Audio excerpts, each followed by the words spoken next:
for the past 3 years, you haven't been having analyst calls and, well, haven't having analyst days to a certain degree because there's been so much else that you've been potentially distracted by, but clearly you haven't lost focus in terms of driving the technology, the issues, for example, with Apple, the litigation issues. After all that tension's put to one side, how is your relationship with Apple?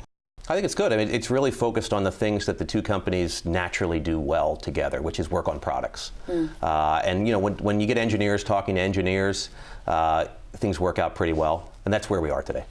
So the 5G relationship can be a real springboard for you, do you think? I think so. I think, you know, what you know, the kind of the hallmark of our company, and really, if you look, what 30,000 people do every day is work on products. And when the engagement with a partner, whomever that partner would be, that's a very natural relationship for us. And since everyone's so interested in driving 5G, and it's a long roadmap to do that, there's a lot of natural discussions going on in the product area, and that's a very comfortable place, I think, for both companies to be in.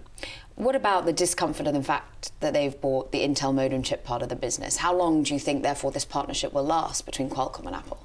You know, I think a long time. I mean, if you think about it, we're not unaccustomed to dealing with or working with a customer that maybe has multiple sources of supply. Some of them could be internal.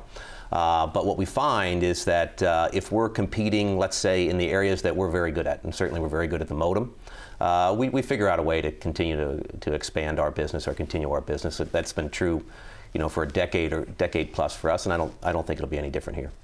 What about the competition coming from China? And in particular, Huawei is becoming more self-sufficient. They're able to perhaps gain some market share over there. You have a relationship with Huawei. We do. How is that relationship, and how is it with partners in China at the moment? You know, our China business is actually quite strong. It's really driven by the same things that we talked about already, 5G and all of these, you know, same kind of worldwide expansion of the opportunity of cellular. Of course, we have a very strong business in China, a lot of partners, including Huawei, that we sell to. And it continues to be, you know, a big opportunity and a big business for us. And I would say in some ways actually isolated or insulated from some of the trade discussions. If you look, there's a lot of expansion happening worldwide with 5G in China. Qualcomm's a big piece of that.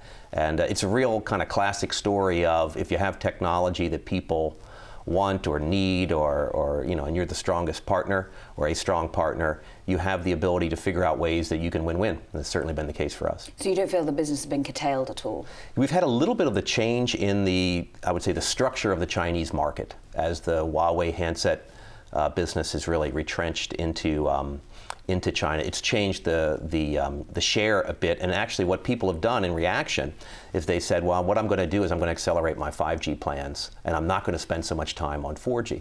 And so what it's really happened is it's accelerated the intensity of the 5G rollout, and not just at the high end. It's actually gone down into several tiers below the premium tier.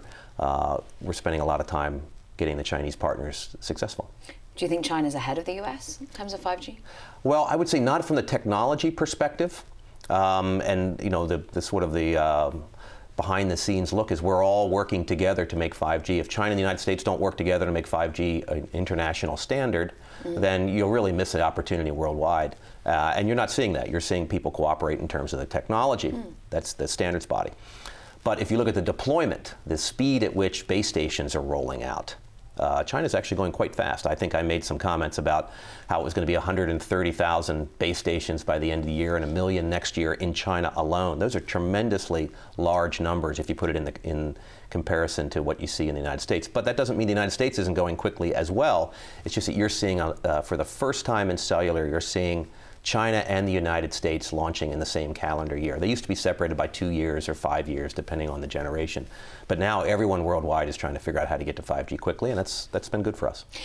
What about good for your revenue flows? We've had years of negative revenue in terms of a lack of growth. Is 2020 the turning point for you, therefore? We do. We think it's going to be a good year for both top line and the bottom line, really driven by this 5G. And a lot of things that people already know about our business, they'll just see them happen throughout the year, and we're pleased to have that opportunity. What don't we know about your business? I think what people don't realize is the opportunity that we have outside of the handset space. It's really, you know, we have a tremendous technology pipeline as a result of being strong in the smartphone space. And it ends up that technology is is really valuable for us to disrupt these big industries that are being disrupted by 5G. So it's kind of a, it's a great opportunity to have to figure out how we leverage that technology pipeline into these new industries. And I think people, as they learn about that and they see kind of what we see, they'll be very excited about it. You care about the share price? Well, I'm very happy where it is, and it always feels better to have it up. But you have to always be paying attention to the kind of the fundamentals of how the business continues to go. And sometimes, it's reflected in the share price. Sometimes it's not. Of course, you probably know, we finished a large buyback, one of the largest in probably corporate history.